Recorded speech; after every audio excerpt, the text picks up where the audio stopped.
So both the G16 and the Legion 7 are very popular options lately for portable yet high performance laptops, whether you want them for gaming, for creativity, for productivity, kind of everything on the go. But both are very different from each other. The 9th generation of the non-Pro Legion 7 2024 is the replacement for the Slim 7 series, is the safe bet with practicality and simplicity, but it is a bit boring. On the other hand, the G16 is sleek and modern and stylish, and it has a dancing slash on the back. And as a result, it's asking for a little bit more of our money. So which one will it be? The answer isn't that simple. Thank you all very much for choosing to watch my content. If you are into tech and gaming, do consider subscribing to my channel. If you like my content, a thumbs up would also be greatly appreciated. Write down in the comments which one of these two devices are you more interested in.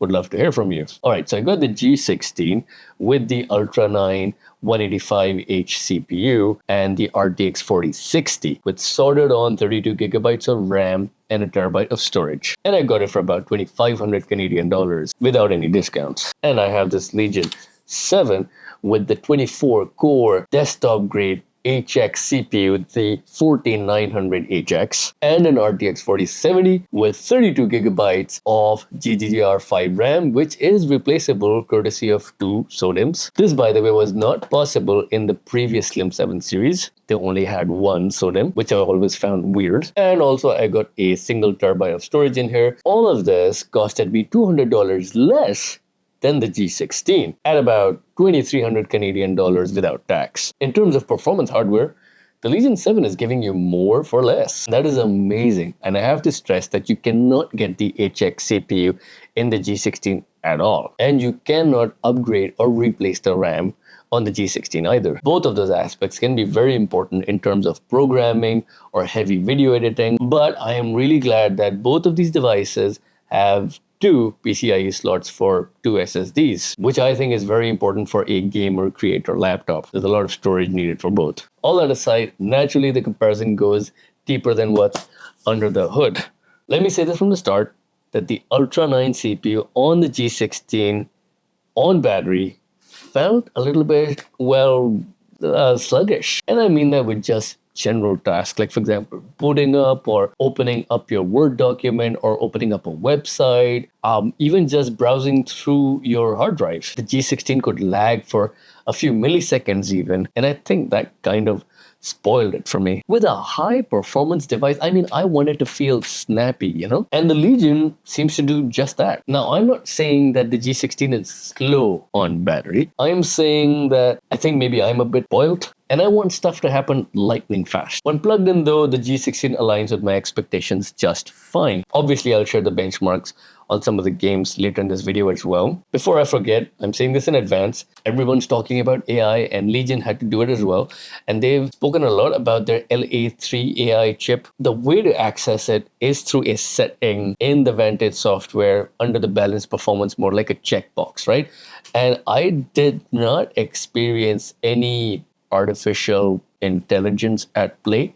I didn't use it for very long, I suppose. Maybe in the long term, it has some efficiency benefits in terms of power. In the meantime, I'm just happy switching between performance mode using the function Q shortcut that Legion has. It's one of the nicest things that they have, honestly. Now, on the subject of performance, I should also mention battery life. The lightweight G16 blows the Legion out of the water. I achieved 4 hours and 40 minutes out of the G16 in that standard YouTube playback test that I have. 1080p video running, screen brightness close to about 200, 250 nits, sound also about 50%, the efficiency modes turned on, integrated graphics being used with a few office apps, and browser windows opened in the background. In that same test, the Legion achieved less than 3 hours, which is a big difference. So you're definitely getting something back for that sluggish performance that you might feel on battery. You might be seeing a graph up on screen, which actually shows that the Legion achieved 2 hours, and that was on its eco mode setting, like its integrated graphics settings, but somehow it failed to turn off the 4070. Overall, not a great result in terms of battery life on the Legion. Just for comparison though, the previous 8th generation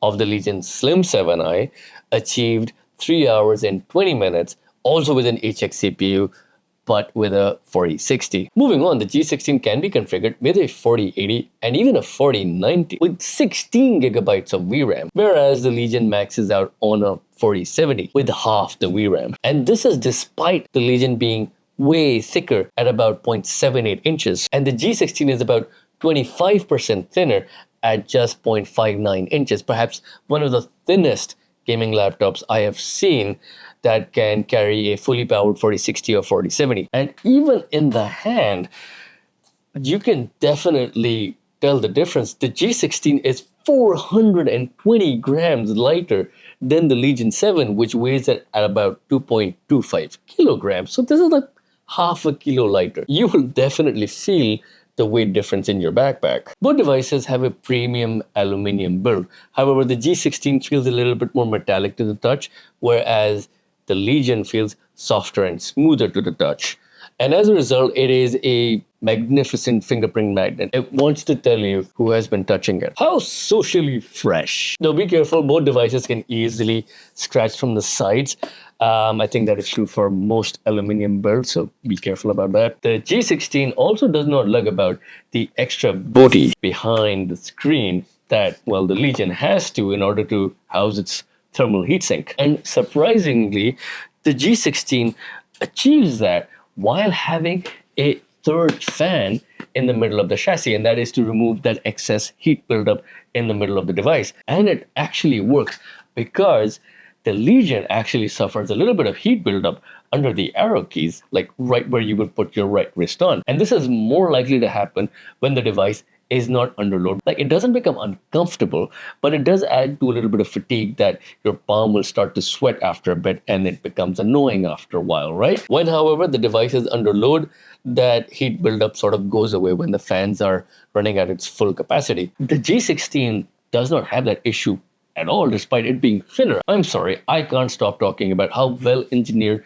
the thermal solution is on the G16. About that, the fan noise on the Legion, I found it to be quite acceptable. My free decibel-o-meter app told me that the Legion maxed out at about 52 decibels, and the G16 maxed out at about 54 decibels. And the reason for that is the G16 does suffer a little bit of coil whine, but I kind of expected that in a device that is this thin.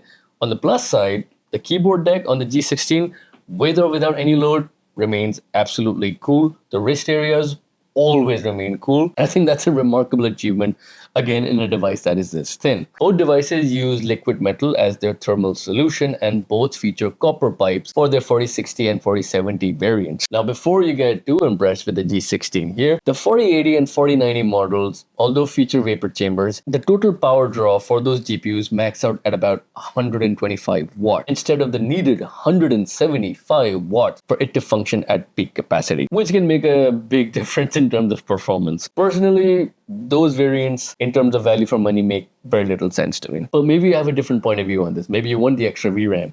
Would love to hear from you. So based purely on physical dimensions, I think the G16 is almost untouchable right now in the gaming laptop space. It is probably the thinnest laptop out there that can support a fully powered 4060 or 4070. Again, this comes down to personal preferences, but I do think the G16 is the better looking device. And it's not just the slash I'm talking about. It's just more polished. And it stands out from the crowd of regular gaming laptops. The G16 also has no visible vents. The only exhaust is towards the rear, and that too is concealed under the screen. It is just so freaking sleek. In comparison, the Legion 7, well, it's just black. It's just black on black on black on black. That's it. It's like Legion is unwilling to let go of their old ways. Except, well, they did get rid of the side exhaust, and it does give it a much cleaner look. But when we go towards the back, it still has a very prominent exhaust. Overall, the device looks quite dated. Like at least 5 years ever since they replaced the Y series, like the Y740 with the Legion 7 series. I do like the brushed aluminum band that runs all along the sides of the Legion 7 though. We saw that get introduced in the 2022 model for the Legion 7 as well. The mirror finish on the Legion logo also feels so sad. Like, give us something, guys. Like a red dot like you give your ThinkPad. Like something. Could you guys have not lit up just the O in the Legion maybe? I remember the 6th generation of the Slim 7 also did not have any RGB on the lid, but it had this premium metallic logo. It had this pearlescent sort of feel to it. It wasn't much, but showed some effort. In comparison, the Slash on the G16 is actually quite tasteful. It's not vulgar, it's very discreet. It's not too attention-seeky, just the right amount of flair. And you can also customize the animation on the Slash with lots and lots of presets to choose from. Perhaps the Legion's only saving grace is that it also comes in white. But the G16 also comes in white, so that advantage is lost. And again, this is my personal opinion. I think the G16 looks better in white in comparison to the Legion as well. A quick thank you to all of you guys who have come this far in this video. It would also be really awesome if you could like and subscribe. Now, upon opening the lid, I really do like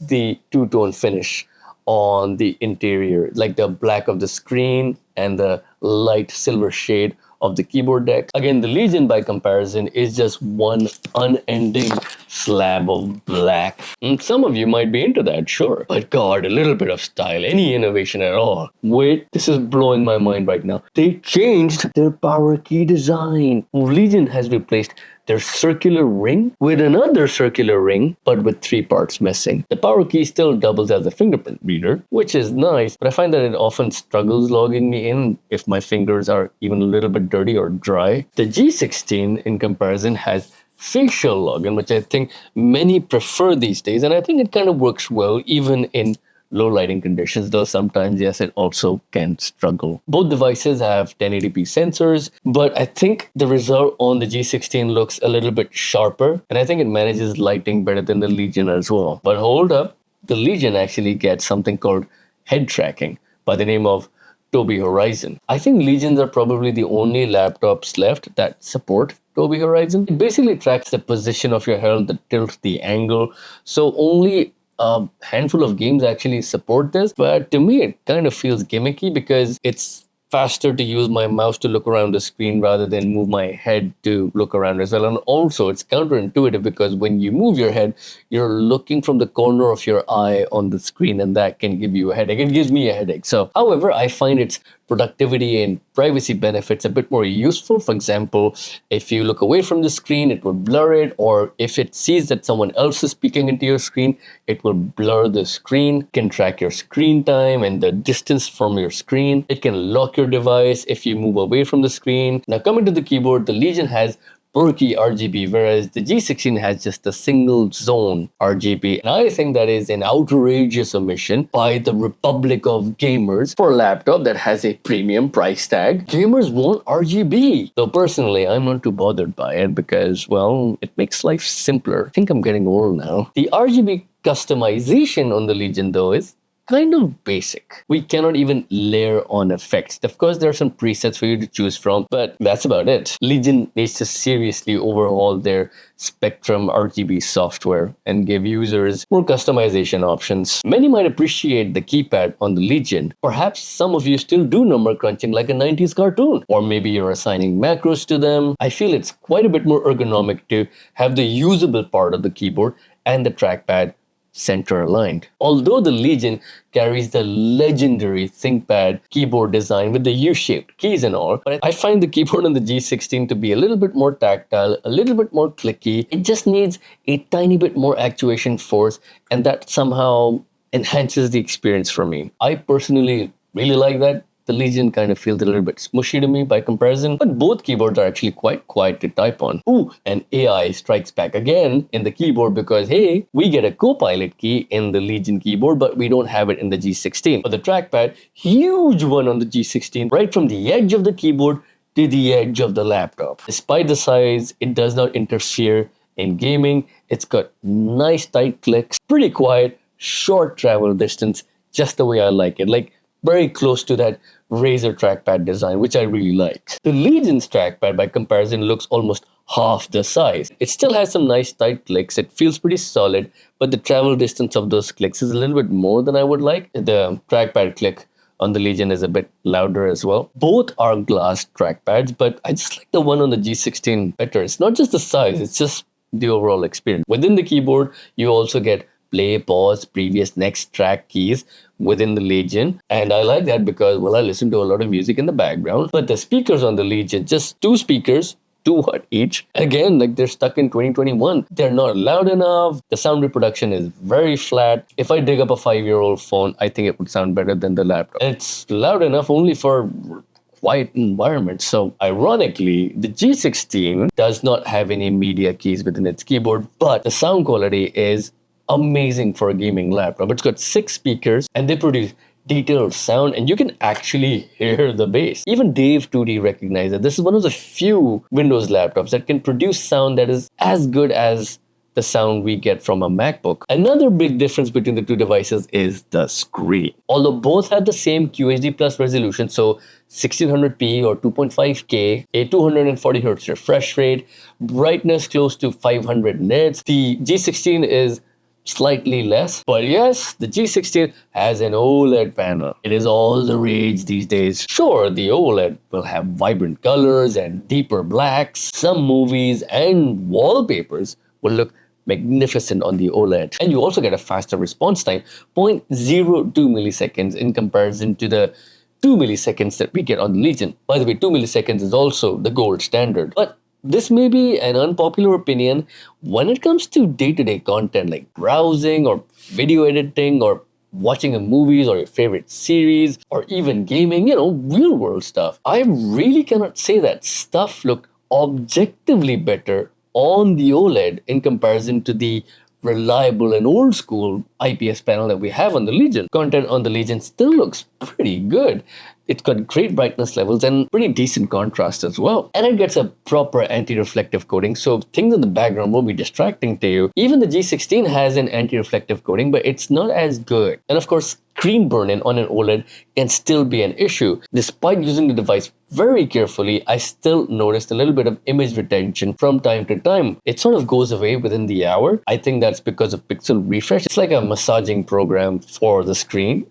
It works fine, but the risk still remains. So you will have to be a bit careful with using the OLED. The screen on the Legion can go back a full 180 degrees, whereas the screens on the G16 can only go back about this much, so like about 130 degrees. And yes, both screens can open with one hand. By the way, the Legion also comes with a 3.2K display if you're into that. Personally, I think that's a bit overkill for a device that does not come with a 4080 at least. Just on a side note, I do like that you can quickly change the refresh rate on the Legion using the function R shortcut key. Also, the G16's panel is reported to be more color accurate. It has 100% sRGB coverage, it has a 99.9% DCI-P3 coverage, and it has about 96% of Adobe RGB. Whereas on the Legion, you still get 100% of sRGB, but about 95% of the DCI-P3 and about 87% of Adobe RGB. Port selection on the Legion is okay. You get 2 Type-A ports, 1 on each side towards the rear, and you get 3 Type-C ports, 2 on the left side and 1 on the right side. That is 1 extra Type-C port than the G16. However, on the Legion 7, both Type-A ports are USB 3.2 Gen 1, so a transfer speed of about 5 Gbps. Then the Type-C port on the right side is also USB 3.2 Gen 1. Next to a full-size SD card slot, but even that is UHS 1 and not even UHS 2. These are speeds from like 5 years ago. But one Type-C port on the left supports USB 3.2 Gen 2, so that's more modern. And then the other Type-C port on the left is a Thunderbolt 4 port, which has a transfer speed of 40 Gbps. So you kind of get a little bit of everything. Both devices have their headphone jacks on the left. So that's good news because I use my mouse with the right hand and the cable doesn't get tangled up with the mouse. Charging port and the HDMI port are also on the rear of the Legion, which is where I think is the best place. That about covers the non-performance aspects of both of these devices. So let's talk performance. I actually got better performance on the Legion 7 with the 4070 than I was expecting. Historically, I've seen about a 5 to 10% performance benchmark difference between the 4060 and the 4070. However, that difference kind of grew apart a little bit this time. So I ran all of these benchmarks using the NVIDIA 555.99 driver and the Windows build of 23H2. Furthermore, I did all of my benchmarks in both devices with dedicated GPU mode on with their maxed out performance or turbo settings. Also, I kept DLSS off or any other upscaling methods off as well, just so that we can get a better sense of the raw performance. And with all of the games, I had the quality presets maxed out unless mentioned otherwise. And I stuck to the QHD Plus or 1600p resolution as well. Now let's talk about the results on the 3D Mark Time Spy benchmark test. I got a score of 13,259 points. I also tested this in the Legion's custom mode with everything maxed out. And then I got a lesser score of about 3,222. So let's just keep things at performance mode. The device knows best, I guess. I also tried the score on balanced mode with the AI setting turned on. And there I got a score of about 11,361. Now, in comparison, last year I reviewed the Legion Pro 7i with the 4070, in which I got a score of 12,442. And I also got the similar score on the Asus Zephyrus M16 with the 4070 as well, close to about 12,500 points. So the GPU between 2023 and 2024 is identical. From what I understand, the 4070 in the Legion can take a little bit more power. From what I observed, about 10 to 15 watts more. Combined with driver updates, game updates, or perhaps the GPU overclock mode, we got a much better result this time around. Overall, this is the best I've seen an RTX 4070 in a laptop perform so far. So taking Horizon Forbidden West as an example, it's one of the more recent games that I played on both the Legion and the G16. I was getting an average of 40 frames a second on the G16 with all of the settings maxed out and DLSS turned off, and 50 frames per second on the Legion. And I think that is a substantial difference when we're talking about sub 60 frames a second. That difference will be noticeable. Still, I think the game was extremely playable on the G16 and I felt it was plenty smooth for me to properly enjoy the game. Remember, no DLSS on, so you can turn that setting on if you want later down the line. Also interesting that while playing Forbidden West on the Legion, the GPU was drawing a maximum of 80 watts, whereas in the G16, it was actually drawing even close to 100 watts or 90 watts, but the performance difference is still quite apparent. You should also be seeing up on screen right now the results from in-game benchmarks that I ran on both devices. Actually, it's not a fair comparison between the 4060 and 4070, but because they're kind of similarly priced, I thought you guys should know. Naturally, it's not a fair comparison. I wish I had the 4070 variant on the G16 as well. But this does prove one thing, that now there's a substantial difference between the 4060 and 4070 variant. So there we are, the two more popular options these days in the thin and light gaming laptop space, the G16 and the Legion. Which one do you think is for you? The Legion is the easiest for me to recommend, and that has been the case for all the previous Legion Slim 7s, like the past 3 generations that I used as well. It is the perfect all-rounder, and I mean that with the price included as well. It's got great bang for buck, it's got great performance per dollar. Is it a bit boring? Of course, it's just a bit more practical with the replaceable RAM and the desktop grade CPU. Sure, it doesn't have great battery life, but otherwise, like, it should be the safe bet. Now, here's the thing. If you ask my personal preference, I think I might pick up the G16. It's just a much more impressive device to me. But here's a bit of a caveat. It's me we're talking about here. I get easily distracted by the shiny stuff. I already have a safe and reliable laptop to fall back on. Interestingly, it is the Legion 7 from 2022. If I did not have the other laptops, I would go for the Legion. So let me know in the comments which one of these two devices you would pick, or perhaps there's an other thin and light gaming laptop option that you're considering right now. It would be great to hear from you. Thank you all very much for watching. If you found my content to be useful, please do consider liking and subscribing. Alright guys, until next time.